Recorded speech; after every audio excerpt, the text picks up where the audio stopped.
Are you longing to feel connected and not so alone? Longing to be happy and more alive? Badass Counseling is excited to announce the creation of Community Plus, a subscription-based private group of folks just wanting to more closely share their soul journey together with like-minded folks and with me, Sven.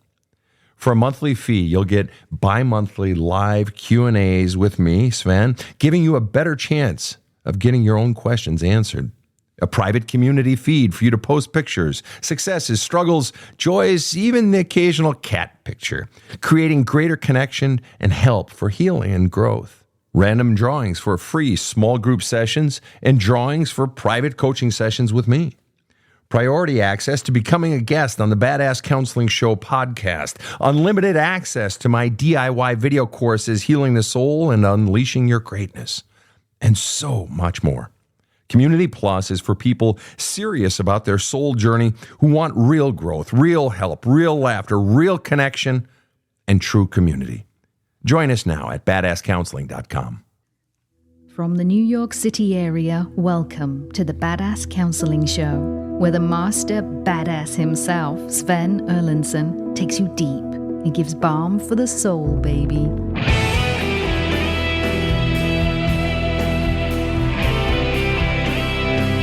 Hello, hello. Welcome to the Badass Counseling Show. I am Sven Erlandson, the host of this terrific show, and it's great to have you here. You have tuned in for a lightning round episode where we take listener questions from around the world, whether you're tuning in from Toledo or from North Carolina or from Australia or all the way down to South Africa. It's wonderful to have you here with your questions. I am joined in studio by my producers. KC is over in the booth as per usual, and Rob the Rocket sitting next to me. Hello, Rob. Good day, Sven. How are we doing today? I'm lovely, and what about you? I'm very well. It's only a slight exaggeration for me to say that in this podcast, I am the peanut butter and you are the cloudberry jam. Wow. And for those of you that don't know what cloudberry jam is, it's from the cloudberries harvested natively to northern Sweden up in the Arctic Circle for about 2 weeks each year. So he's paying me high praise. If you have never in your life had cloudberry jam, oh, good Lord Almighty. Get yourself some. You can get it online. Any Scandinavian store carries it. Wow. Well, so thank you for that, Rob. Knew you'd like that. I love that. God bless you. Although I eat peanut butter late at night. If I've had a cocktail, nothing like peanut butter with on just about anything. Exactly. All right. We're opening with a question by Erica over on Facebook. She asked the question, why did my soon-to-be ex go to a different therapist than the one we were seeing in marriage counseling? It's an interesting question. And the quick answer is he didn't like the answers he was getting in marriage counseling, and he wanted to talk out things that he didn't want you to know. And he wanted potentially someone to help him sort out his problem. But what's fascinating about your question, Erica, and it's a great question, nothing wrong with it. What's fascinating about your question is you're wanting to understand his motives when he is your soon-to-be ex. There is something about that question that you've been wrestling with, and that's sort of stuck in your craw, as my mom would say. And there's just something unanswered there. Something feels off. Something doesn't feel right. You're seeking some measure of resolution to that. What I would honestly bet in that case is he's not liking the answers and or he's hiding something. And I'm betting that's probably what you suspect, that he's hiding something. Otherwise, why would there be a need to go to the marriage counselor? But in the end, he didn't want to work on it with you. He wanted to get help for himself.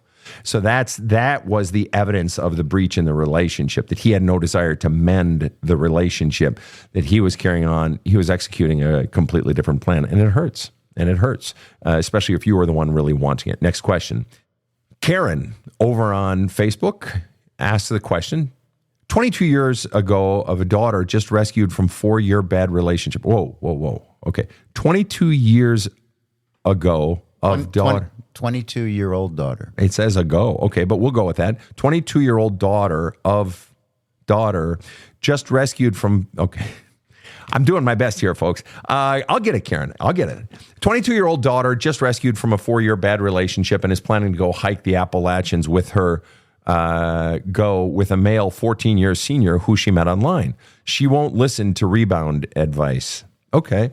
So that raised the interesting question of your issue is you're struggling with the fact that she's not listening to you, which presumes you're telling her don't do it. And she's 22 years old and just rescued from a bad relationship. Rescued. That is ominous. She was in a bad situation, right? And you rescued as in likely you got her out of it. God bless you.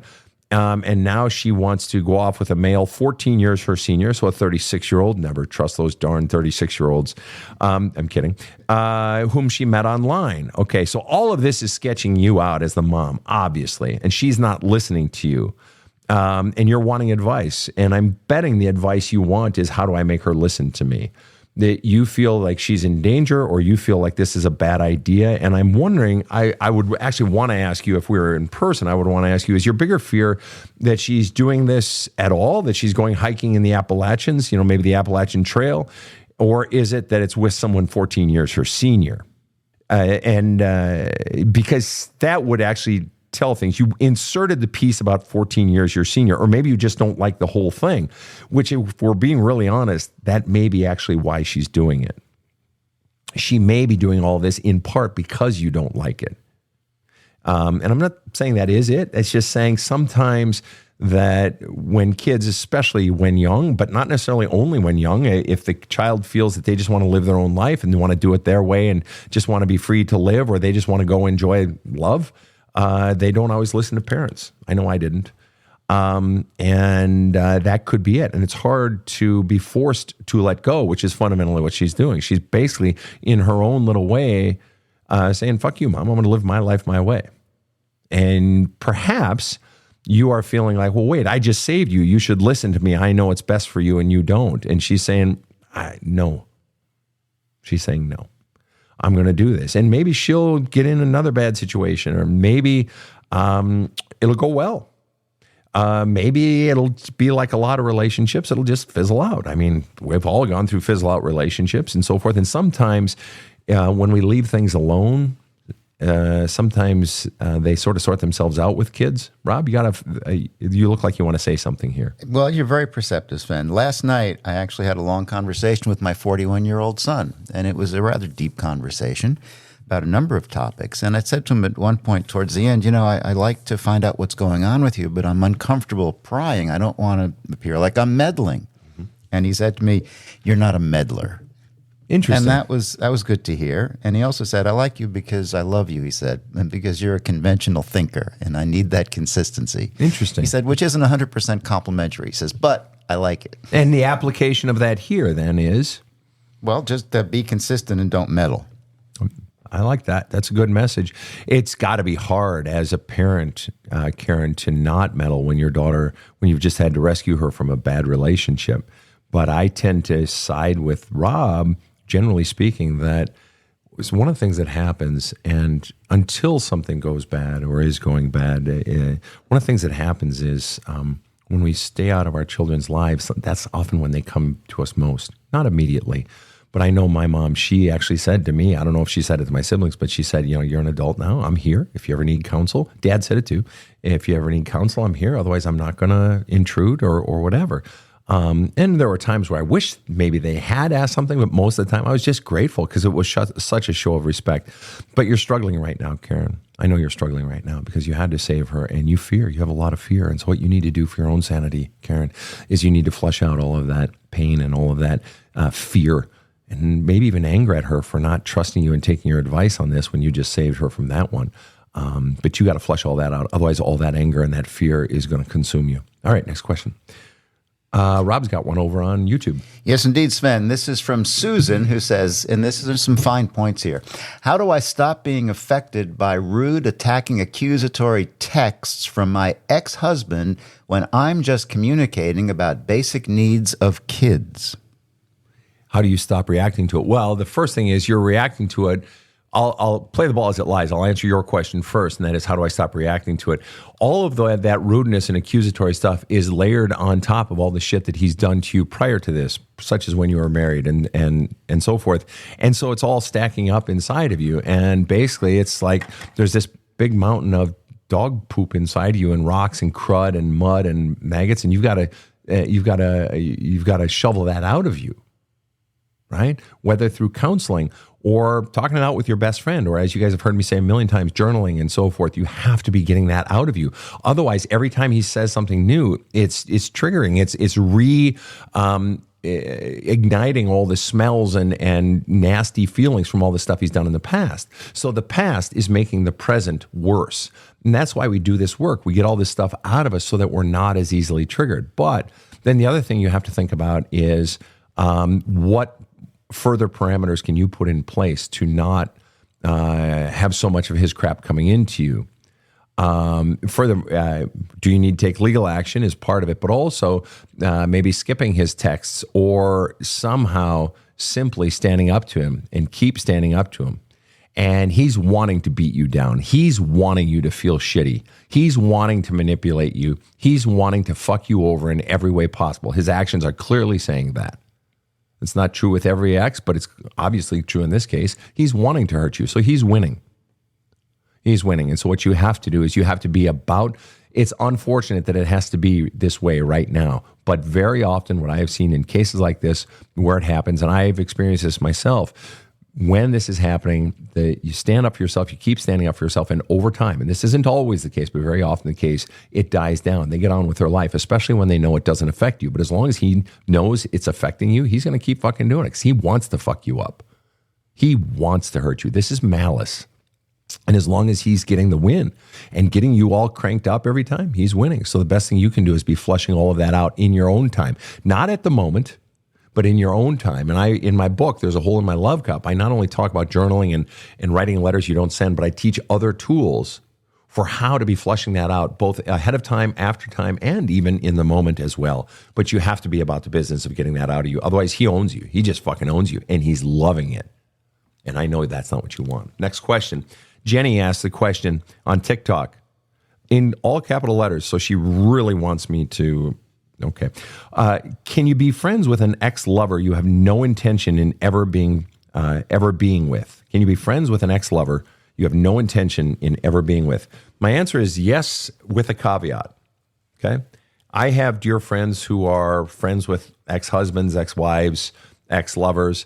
I'm friends with one or two. One of my ex-wives, we get along fine. We see this, we've been divorced for fucking almost 30 years. We see each other at kids' functions, or, maybe we got to talk on the phone for, whatever, wedding coming up or something like that. We get along fine. Can you be friends with them? Yeah, you absolutely can. But here's the caveat. It's next to impossible to be friends with an ex immediately after the breakup. I always tell people, just give it a year. Just take a breather and sort of say, hey, if our paths cross, be great to have you in our lives. Be great to have you in my life. Oh, yeah, I'd love to have you in my life. But give it a year. You want to know why? Because fresh out of a relationship, all the feelings are still there. Whether it's feelings of hurt or someone's still feeling love, there are still feelings there. And those feelings are going to corrupt the development of an actual friendship. It's not going to grow organically. Very often the way it's growing, when I write about this in my book, There's a Hole in My Love Cup. Very often if someone is proposing, well, let's be friends, it's either one person proposing let's be friends because they're still holding on. They still want some sort of entree back into your life. They're still hoping that the door is open, right? And so they're going to keep sticking around like a little puppy, following you around, begging, pleading, manipulating, cajoling, coaxing, trying to get back into your good graces and win you back. Okay, so it's either somebody saying, well, let's still be friends because they want to get you back and somehow get you back as their lover, or it's a person saying, let's be friends, and it's a distancing technique. Well, let's just be friends. But it's a distancing technique of what I call the slow walk. It's someone walking away and sort of turning their back on this person and saying, well, let's be friends, because they don't want to just come right out and say, I just don't want any more contact with you. So they think if they say, well, let's be friends, that will sort of soften the blow, but it has the effect of leaving the door slightly ajar. The door is slightly open. And so then guess what the other person is going to do? They're going to beg and plead and cajole and try to win you back. And eventually you're going to have to say, no, I don't want that. You're going to have to be rude. Don't make me be rude, but you're going to have to be rude because you didn't have the balls to say it from the beginning. That's why I say, just wait, just give it a year. Have your friendship in a year if it happens naturally. But if you're doing it too soon, it's loaded with all the crap from the relationship. Next question. Right? And if you can keep them short on Facebook and YouTube, that is better. All right. I've got Alex here saying, Glad to catch the stream. My question on behalf of my friend is this. New husband came to Canada, impregnated her, and vanished 100% with zero communication. What does the mother tell the child? We already know that telling her he left is not the answer. And this is from Taya. So Alex is asking for a friend. Basically, a friend of mine had the new husband come to Canada. So the friend is living in Canada, and then the new husband comes up, impregnates her, and then vanishes 100% with zero communication. What does the mother tell the child? Well, one of the things that I often offer to people, and you don't give the age of the child, very often you wait for the question. Let the question of the child determine the nature of the answer. The younger the child, the cleaner and shorter your answers need to be. They don't have to be long, drawn-out explanations. Let me tell you the setup here and why this is a problem. Some people would say, well, just tell them that their father loves them and he's, off at work or he's gone or whatever. The problem with that is I have clients who say, Sven, my mom did that. My dad bolted when I was 2 or 4, whatever the age was. And my mom always said, well, your dad loves you and so on and so forth. But Sven, I grew up with the experience of not feeling loved by my dad because he wasn't around. I just kept getting this story from my mom. He loves you, he loves you, he loves you. But I didn't feel it. So I started distrusting my feelings and think, well, I must not know. Mom knows. She's telling me, your parent is basically God. Mom knows, so I must be wrong. So now we're creating an even bigger problem than whether or not the child is loved by the parent. We're creating the problem of a child is being conditioned to not trust their own feelings because I didn't feel love. Dad wasn't around. How is this love? Right? And so, but the other side of it is, gee, wouldn't it hurt the child if you tell them that your father left? That, I don't know where he is. Wouldn't that hurt the child? Yeah, it would sting. But to be very honest with you, one of the things that I have seen over time is the question, or the comment when something is withheld. Oh, I'm adopted, or oh, my dad's not around, or he left when I was 2. Very often, the question that comes when they finally discover it at 5 or 25 or 45 is, why didn't you tell me? And the problem is you feel like there's never a good fucking time to tell them. And so, if I'm being very, very honest right now. Very, very honest, I lean towards saying to the child that your father, he left. And if I'm very honest, I don't know where he is. And I just see so much damage on the side of teaching a child not to trust their own feelings. So if you start telling that child your dad loves you, it's a bullshit fucking lie. That is a flat out lie that you're doing to save the kid's feelings. And sometimes we have to do that, but it causes the effect because obviously the dad doesn't love the child. If you love the child, you'd be here. I mean, it's that simple. I don't give a fuck what your fucking feelings are while you're off leaving your child behind. That's not love. There's no definition of love that fits under. So then telling the child that you are loved by your father is bullshit. He doesn't fucking love her. He doesn't. And so your father is gone, and I honestly don't know where he is. Is he coming back? I don't know.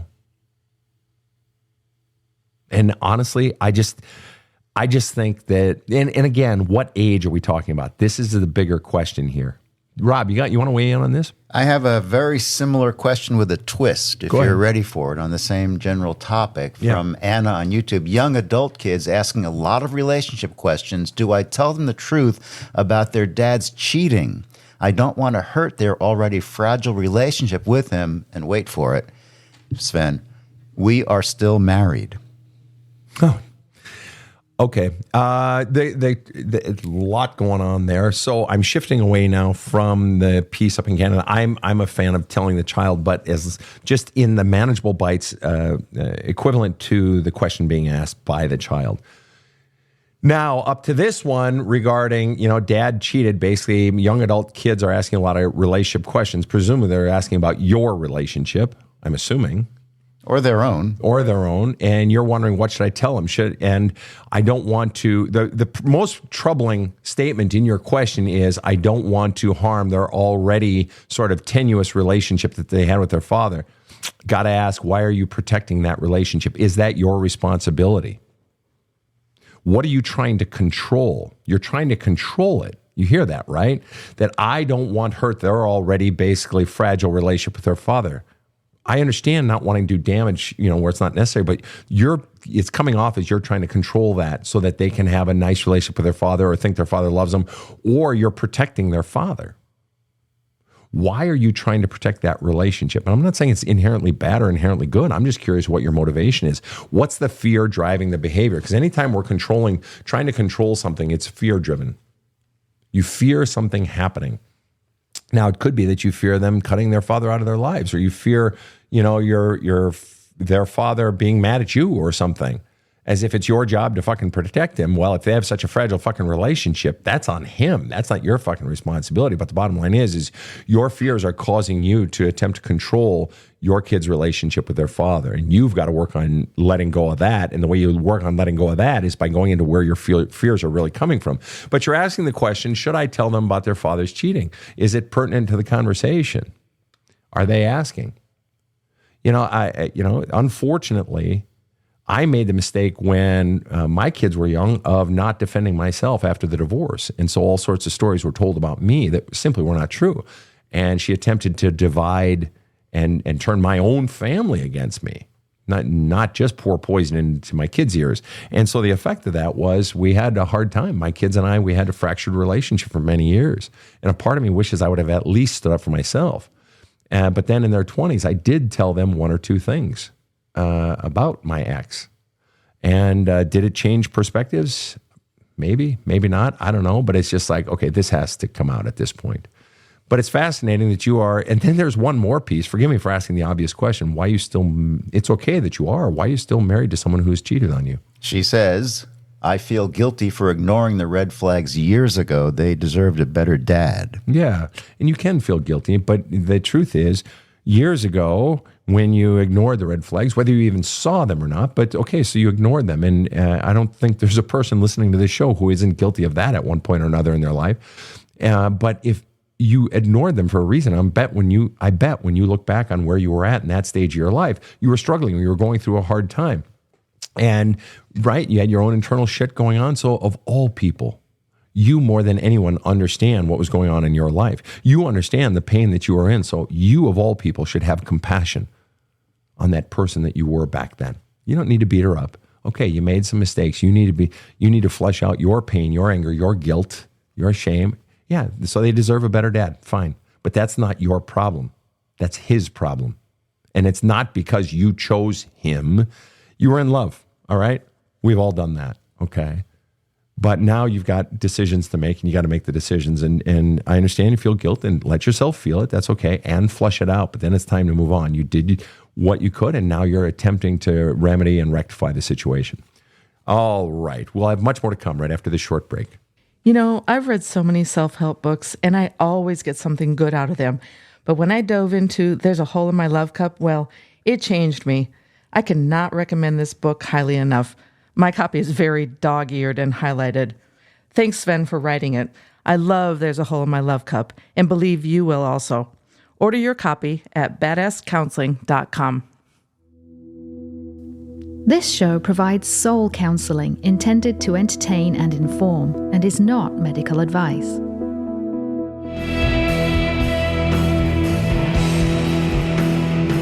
Now, back to the badass.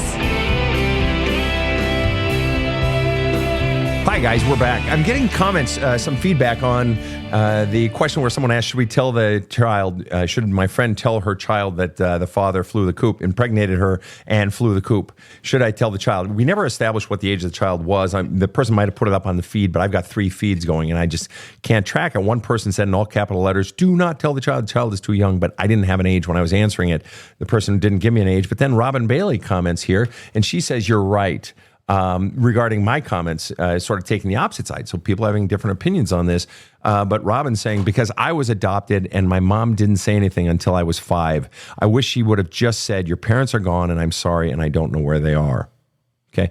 What a lot of people, so often when we're trying to hide children from the pain, which is a noble pursuit, and I'm in favor of that generally, but what we can end up doing is causing greater long-term damage, insult to injury, by causing the child to have inner turmoil of, if they love me, why aren't they here? They have the inner turmoil of their own voices, their own feelings inside are saying, I don't feel loved. Yet mom or dad keeps telling me I am loved. And so guess what? Guess who they're going to believe? Do you think the child is going to believe their own experiences, or do you think the child is going to believe what mom or dad is telling them? They're going to believe mom or dad. So now you've got a child going, my chair just went flip-flop, sorry. Now you've got a child going through life distrusting their own voice, which means they're susceptible to what other people are telling them they should think and they should feel. One of the worst things you can do to any human being is cause them to distrust their own voice. The clever word nowadays is, oh, that's gaslighting. Sure, whatever. But the bottom line is you're causing a disconnect between the person and their own trust of their own intuition and their own thoughts and feelings. Bad, bad, bad, bad, bad. That is one of the worst outcomes. And it leads to ultimately, when you drill down to it, that's why people end up in my office. I've been counseling people for 30 years, and everything comes down to that. Go ahead, Rob. With tragic results, often. You're right. My first wife found out she was adopted when she was in her 20s with horrible results. Wow. All right. Here we go. Lucy asked the question. Totally different direction here. Lucy asked the question, why isn't my husband agreeing that we need to separate? He's not trying to work on the relationship. Why is my husband agreeing? Why isn't my husband agreeing that we need to separate? Because if I'm very honest with you, probably he's getting all his needs met right now. Why the fuck would he want to separate? Either A, he's afraid of separating and being on his own. B, he likes that you're pouring love into his love cup and he can treat you like shit. Obviously, he's treating you like shit. He's not even trying to work on the relationship. You're saying there's a problem. He may even acknowledge there's a problem, but he doesn't want to fucking work on it. I just want to fuck off. I just want to do my own thing. And I want all the perks, but I don't want to have to put in any effort. Why isn't he agreeing that we need to separate? Because he gets you begging him. He gets to have all the power, and maybe he's mad at you for wanting to leave him. So he's not going to give you what you want. If you have someone, if you're going through a divorce process, a separation process, and you have a spouse, soon to be ex-spouse, who is dragging their heels or is not agreeing to sign papers or isn't getting you the custody agreement, or they're, whatever it is, they're doing it to hurt you. They are doing it to hurt you. They're doing it to hurt you. And the more they know it pisses you off, the more they're going to do it. All right? That's why he's doing it. And that's why what you need to be working on is getting your own shit out of you. Why? Because he knows he can fucking trigger you. Or she knows she can trigger you. She knows she can fuck you up. So you've got to ask yourself, really, what am I willing to let go of? What am I not willing to let go of? And you need to hold a hard line. But also, don't give them any cards. You're saying, oh, why? You're wanting him to agree to separate. Why don't you just fucking separate? And I'm not saying that scoldingly. I'm sorry if it sounded that way, but I'm not saying that scoldingly. Why don't you just do what you know you need to do for you? He's not trying to work on the relationship. Therefore, he is saying loud and clear, I'm not going to work on it. Either accept it the way it is or get the fuck out. And you're saying, but come on, because you still want the relationship. And there's nothing wrong with that. Nothing wrong with that, Lucy. But in the end, he's saying, I don't want to work on it, and this is the best you're going to get from me. And you're like, well, eventually you're going to be like, well, fuck this. I'm out of here, right?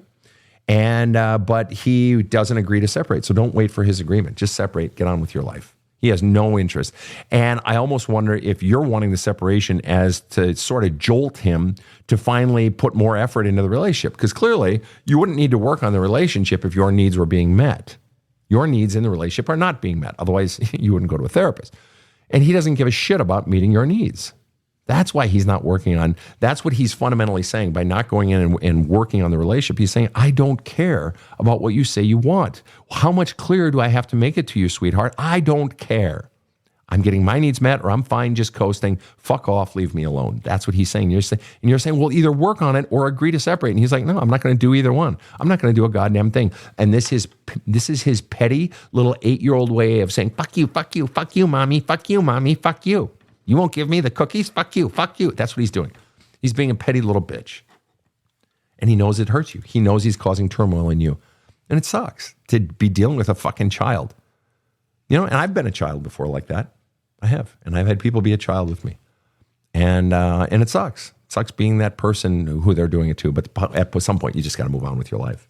Because he has no interest in meeting your needs. And he has interest in hurting you. All right, next question. How to deal, this is from Little Lass. Little Lass. I got to slow that one down. All you sick people. I didn't say little ass. I said little ass. All right? Little Lass. All right. Little Lass, who I'm betting might be from Ireland or Irish roots, because that's how they talk over there. Very cute. Little Lass says, how to deal with present a dad, but words don't meet actions. How to deal with present a dad. How to deal with a dad whose words don't meet his actions. Well, first of all, you begin with, if you haven't already, just call it to dad's attention. Dad, you say this, but I want more action. Folks, just truth is the simplest way. Yeah, it's not tap dance. It's not, come up with something clever. Just say what your fucking truth is. Just put it out there. And then you know what you get? The beauty of just straight truth, as clear as you can, not long paragraphs and paragraphs, but just straight truth, very clearly and succinctly, is then you can watch them. See, if you're sugarcoating it or you're sort of couching it in these terms or that terms, you're not really sure what they're responding to. But once you just put it out there simply and clearly so that there's no chance for them to misinterpret it, and this can be in any situation in life, the beauty of that is they're going to have one of two responses. No matter what the truth is that you're putting out there, no matter what your need is that you're putting out there, you're going to see one of two responses. It's either going to be some derivative of, so let's say you're bringing a complaint to the person. In this case, Little Lass is bringing the complaint, Dad, your words don't meet your actions. I need you to follow through on the things that you're saying. He's either going to respond with some derivative of, you know what, sweetheart, you're right. And I'm sorry, and I'm going to change, and watch, I'm changing, and he's going to then change. It's either going to be some derivative of acknowledging the problem, maybe even apologizing for the problem, and then fixing the problem.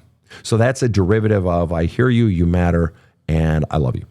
Or it's going to be some derivative of, I don't know what you're talking about, or that's bullshit, or you're the problem, or no, that's never going to happen. It's going to be some derivative of deflect, defend, dodge, deny, right?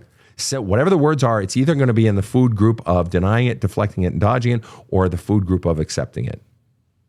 And in that case, in the case of him saying, I love you and you're right, I'm going to change. Thank you. You've just shown me who you are, Dad. In the case of deflect, defend, dodge, deny, thank you. You've just shown me who you are. Now, I'm willing to bet you don't want to see who he really is. And isn't the fact that his actions don't track with his words already an indicator that you see who he is? You know who he is. And you're wanting him to not be who he is, right? Because you can't count on him. I mean, if it's at this point that you're asking the question, likely this is a problem that's been going on for quite some time, that your father's actions don't meet his words. Or maybe he's changed. Maybe he met a new lover and all of a sudden you're not as important. Maybe you've got a stepmom and all of a sudden you're not as important. But the bottom line is you have to put your needs out there and state what they are and watch how he responds. And you may not like the response because he may fundamentally jerk you around and give you pretty words. But then again, his actions won't follow through. And the underlying message is fundamentally, you don't matter. You don't matter enough for me to change my actions. And that hurts because the parent is fundamentally saying to the child, you don't matter. And that's fucking brutal. And that's what I talk about. That is the core fundamental wound in the parent-child relationship. That is basically the worst message that a child can get from a parent. All right, next question. What have we got, people? Oh, this is a great question. Listen to this one, you guys. Steph asks, is one person's truth more important than my own? Two answers to that. One, no, and two, yes. Okay? You thought you were going to get clarity today. Fuck that. Let's waffle. All right. And the answer is this. In a relationship, if someone's truth is someone's truth more important than my own, whether it's a friendship or a parent-child relationship, where you're the adult child or you're the parent or in a friendship at work, whatever, your experience, your truth is your truth. And the problem that I see more often than not is people who have had their truth denied, right? Is one person's truth more important than another's? No. Are you acknowledging your truth? Are you living your truth? No. No one's truth is more important than your own. So that's the yes, that's the no answer. No one. And the problem that so much pain comes in life when we're accepting someone else's truth, where we're guarding someone else's feelings over our own. You want to create unrest and grating inside of you, the tectonic plates of who you are grating and hurting. It'll be when you're accepting someone's truth as greater than your own. So no, on one hand, no one's does. But that doesn't necessarily mean, I'm not even getting to the yes part yet. That doesn't necessarily mean, my truth is bigger than all of you for me. If I'm really honest, yeah, I am in here trying to help all you guys heal. Why? Because it makes me feel good. I enjoy the work. I enjoy helping people in this one way. All right, so I'm doing it for me. I would not go in and try to fix the plumbing under your sink. Do you want to know why? Because I'm a fucking moron when it comes to home repairs. I'm a fucking moron with most stuff. But I do this because it makes me feel good to do something I'm good at and help people. So ultimately, am I doing it for me? Yeah, I am. It's altruistic. I'm trying to help you guys, but I'm also doing it for me. So do any one person's feelings or truth matter more than mine? No. And in my living, because I believe at our core, we are all good. And I believe at our core, there is such immense joy that comes from serving others that the payoff is what I get back from that. Even if I get nothing back more than, like when I work with the homeless, and lived on the street for 2.5 years working with the homeless, was I getting anything back from them? No. Maybe the rare thank you. I was just doing it because I felt good about the work I was doing. I was meeting a need in the world. All right. So it's for me. Does someone else's feelings and truth in that situation matter more than mine? No, but I'm able to use my desire to help people as a tool. And it makes me feel good, but I'm also helping humanity. So just because it's for me doesn't mean it's against someone else per se. But here's the no. Here's the yes. Does someone else's feelings and truth matter more than mine? Is one person's truth more than my own? When it comes to our children, it gets a little more tricky. It's a little more slippery. Because the truth is, we have an obligation to not just protect children from wolves outside the door and bad things happening, but protect them emotionally. Now, does that mean they get to rewrite all of reality? No, but it means that I have to consciously be aware of the problem I'm trying to solve. I have to consciously be aware that I'm part of the problem I'm trying to solve. I have to consciously be aware of impact I'm having on my child and how a child interprets something. You have to understand something, people. Children don't interpret things the way an adult mind does. It does, but it doesn't. I mean, think about this. If your girlfriend doesn't want to spend time with you, you think to yourself, well, I guess I'm not fucking important. I guess she doesn't love me. Well, that's exactly right. And so a young child will do the same thing, right? Mom doesn't want to be around me. Dad's putting me down. I guess they don't love me. They'll say, no, we love you.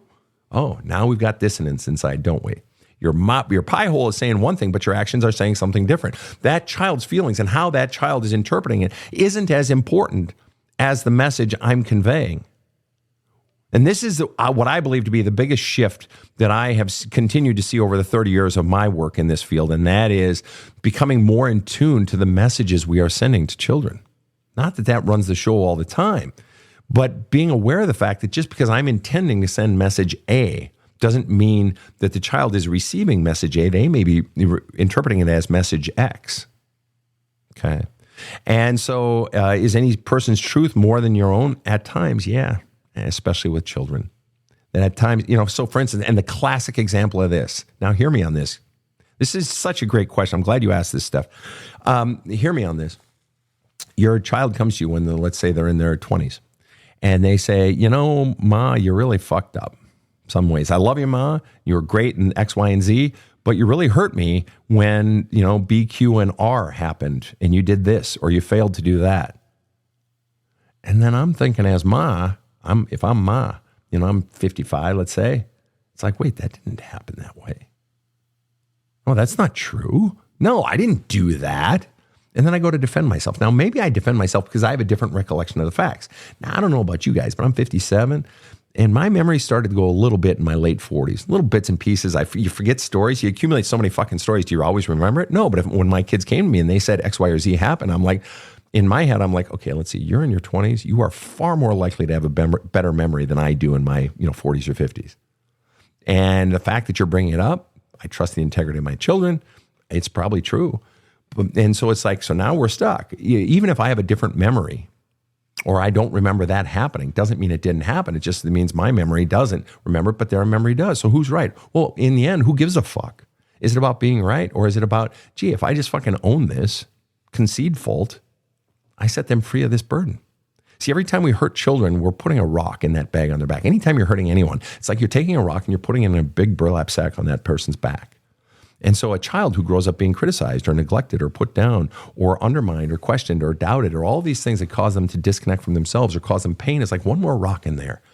And very few people will end up putting more rocks into the burlap sack of a child than a parent, intentionally or unintentionally very often. And so if that child then comes to you in their 20s or their 40s and says, here are these rocks. I want you to take them. You put them there. And the parent says, fuck you. I didn't fucking put those there. Or it's really not that bad. You need to get over it. Or you were the problem. If they say some shit like that, or you know what? You're right. I did it. I'm sorry. Now let's move on. And they sort of blow it off. Right? Is that helping the child? No. How does it hurt me if my daughter or son comes to me and says, here, will you consider taking these rocks back? I'm like, fuck yeah. Give me the fucking rocks. If I created that pain, give me the fucking rocks. Those are my rocks. You guys maybe have heard me say that when I was in my 20s and with most or all of my siblings, our parents went to each of us kids and said, how did we hurt you? I think I hurt you this way and that way, and I'm so sorry for that. And if there are other ways, please tell me. They came to us. I remember those fucking conversations. And I know they had them with at least a couple of my siblings. And I mean, who does that? What parent does that? The parent who's more concerned about setting this child free because they're trying to fly. They're in their teens, they're in their 20s, and they're trying to fly in life, but they're being strapped down by this bag of rocks on their back? What the fuck? That most of which I put there? Why wouldn't I want to take those rocks out? How does it hurt me? How does that help? So I take the rocks back. They can begin to fly. It costs me nothing. And if anything, it improves the relationship with the kids and they know they're loved and they are seen and they are understood. But then mom, again, in her 80s, did it again. Came to each of us kids and said, if there's anything left. She knew that she was, approaching the end of her life. And then one more time when she was 91 in her final year of life. Or 92 coming up on 93. In her final year of life, she did it one more time. For her, parenting doesn't end. Her responsibility to ease the suffering, potential suffering of her children trumped her own ego or anything like that. So, do other people's truths at times, are they more important than my own? Fucking A right, they are at times.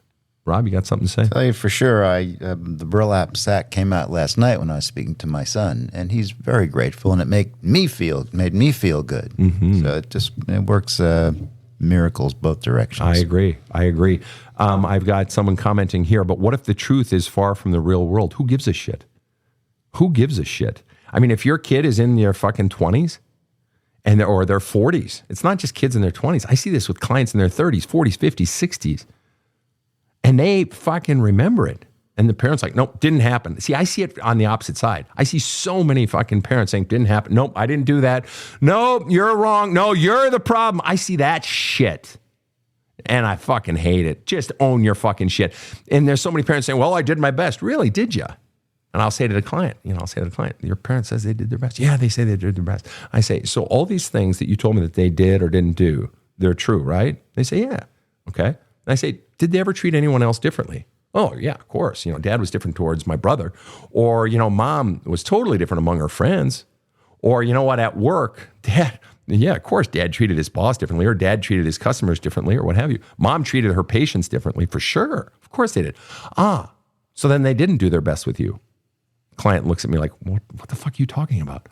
Well, if they treated other people better than they treated you, that is evidence that they could do better. They just chose not to treat you better. If they're treating other people better than they treat you, obviously they know how to treat people better, and they are choosing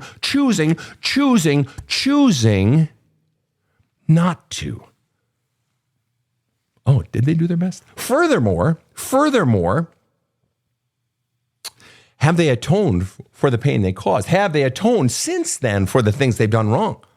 I have clients all the time, and I say, which for you, and there's no right or wrong answer, I'll say to them, which for you is worse, what was done to you in roughly those first 20 years of life, or the fact that they've never atoned for it since? They've never owned their shit and the pain that they caused. And for some people, it's what was done to me in those first 20 years. For some people, it's that they haven't atoned for it. And the point isn't which is right or which is wrong. The point is if you're really doing your best, then you go back and you fix the fucking relationship. Or at the very least, you go back and you get those rocks out. You atone for the pain that you caused. You would do that in any relationship where you give a shit about the other person. You'd own your fucking shit. So obviously, they haven't done their best. So that's a specious argument at best. Rob, comment? If their parents treat you differently than others, it means you're special, but in the wrong direction. Correct. All right. Rob's got a question for me. Yeah, this is from Natalie on YouTube. How can I help my mom who won't help herself? I feel like just talking isn't helping, and it kills me. I know I can't help, but I feel so helpless for her. Her mental health has gotten worse. Yeah, it's hard to see people we love suffer with mental health. I had an in-law be diagnosed with glioblastoma and spent her last year of her life in her 60s, on her deathbed and so forth. And we moved her close to us, and I'd get a call in the middle of the night. I fell on the floor. The nurse would say she fell on the floor, and she had put on some weight, so I had to go over in the middle of the night and lift her up, deadlift her off the floor and put her in her bed. And her own pain and watching someone we love suffer from mental illness, and you don't know what to do. You don't know how to help them. And part of the process, when we have someone who's suffering with any sort of illness or decline of any sort, mental or physiological, what have you, spiritual, financial decline even, is that hard line or that hard question of where do I hold on, where do I let go? That fucking letting go, man. It's fucking hard.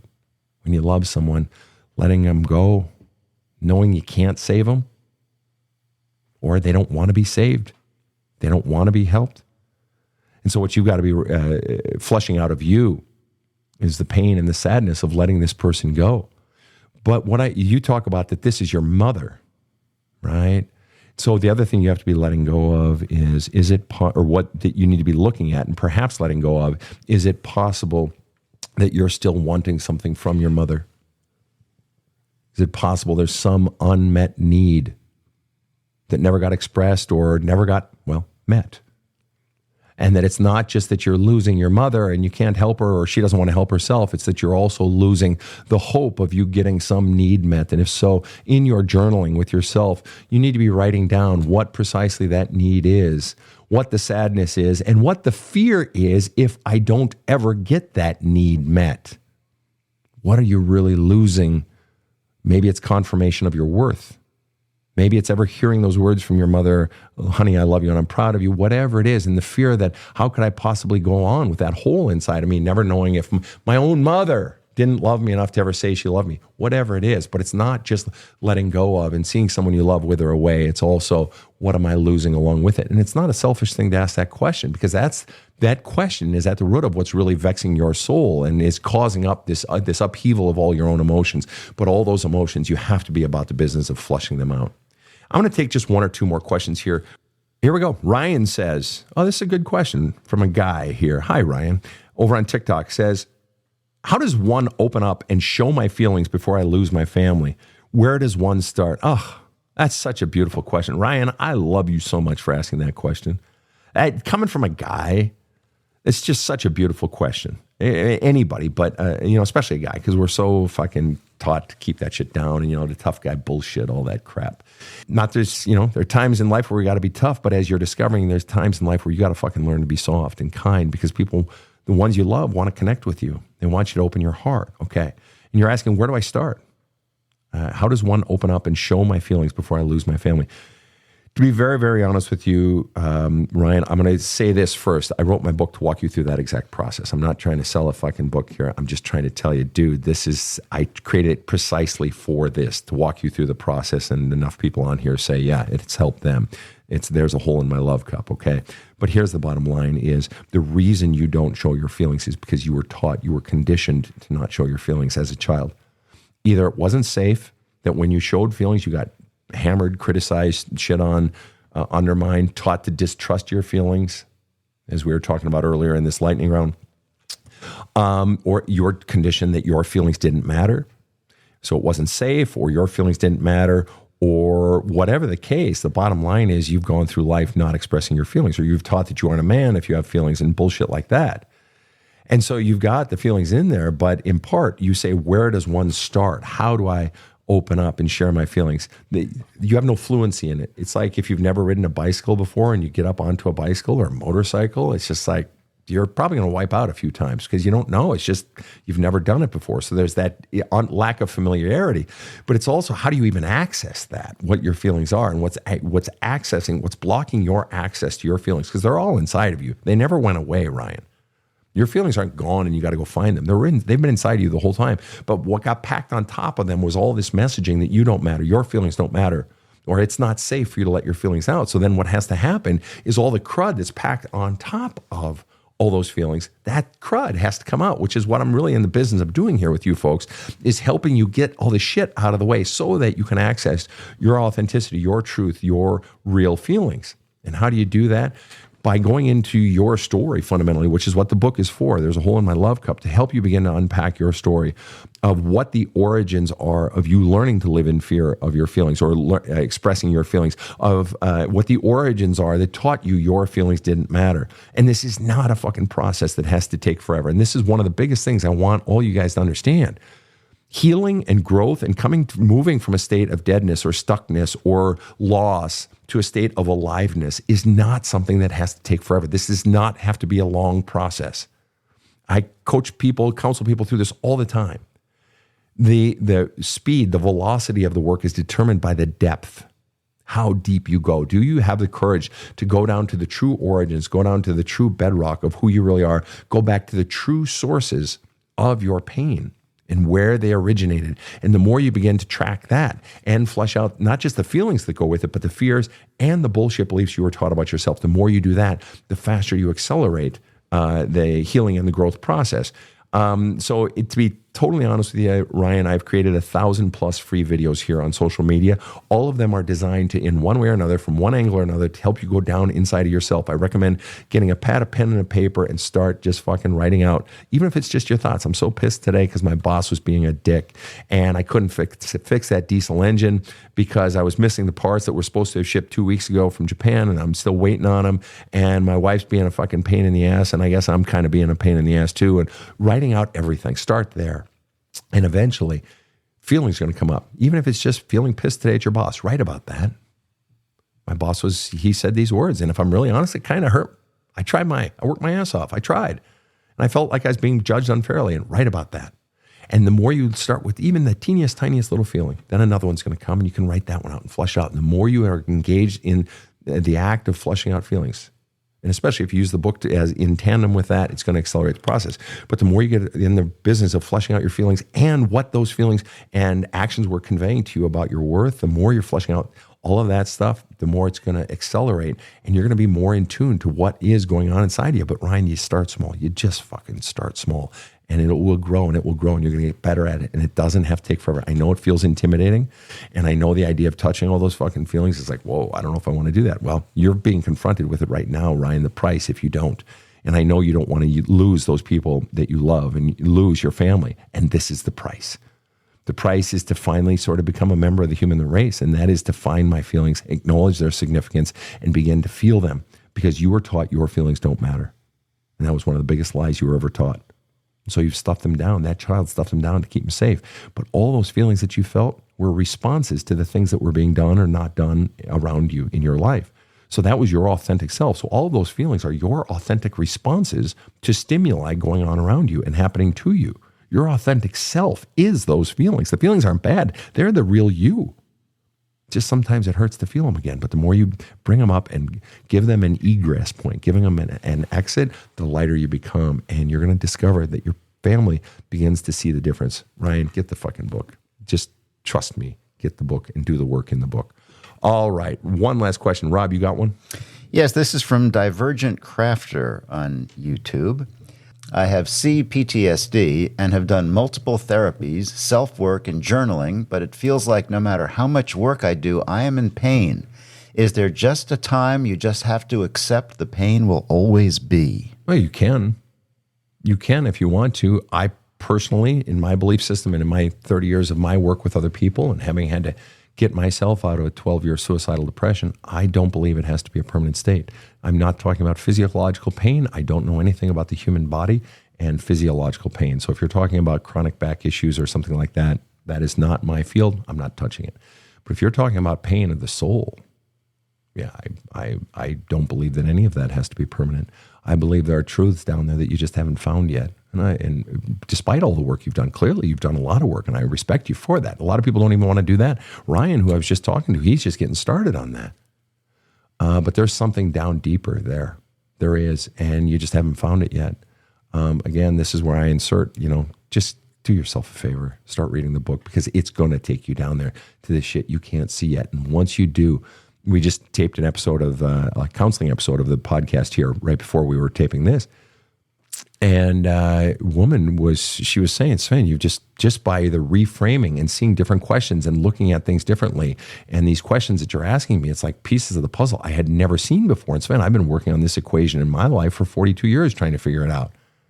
And just in 40 minutes, you just blip, blip, blip, blip, because framing it differently, there are truths down there that you can't see, my friend. You can't see them yet. But the more you become aware of them and have the courage to unpack them and feel them and flesh out your feelings regarding it, the faster this healing will go. If you want to accept the pain, you can, and there's no shame in that. Okay? I just personally believe that it doesn't have to be that way. Rob, any final thoughts today? Well, we can only take about a dozen questions, and we must get, 50, 75. So if we didn't get to your question, it doesn't mean you don't matter. Please understand that. Yeah, no, and it's way beyond 75. It literally scrolls continuously here. I'm getting probably 500 or 600 or 700. That's how quickly they're coming across these three media. So yeah, it doesn't mean we don't care. Okay, please understand that there's just so many coming at us, and we're just sort of randomly cherry picking which ones. So thank you for your questions. Again, the book is There's a Hole in My Love Cup, and it's available as audiobook, paperback, and ebook. Available on badasscounseling.com. The audiobook is only available there. But if you can also get the paper book and the ebook there, paperback. It's also available in Spanish, and it is there's a workbook available for it too. I strongly recommend to get it. You get it, it will, and do the work in it. It will kick your ass and change your life indisputably. Thank you so much to everyone for tuning in. A lot of great questions today. New avenues, new questions today, and new tilts on old questions. So really great job with your questions today, guys, and we'll be back for more of them. On behalf of KC and Rob the Rocket sitting next to me, wherever you are catching our show, we love having you, and have a kick-ass day. The Badass Counseling Show is strictly copyrighted. No copies may be made without the express written consent of the Badass Counseling Show, LLC. The Badass Counseling Show is produced by Karen Camparelli and Robert H. Friedman. Executive producer Sven Erlandson. Original music by two-time Emmy Award-winning composer Trevor Morris. Have a kick-ass day.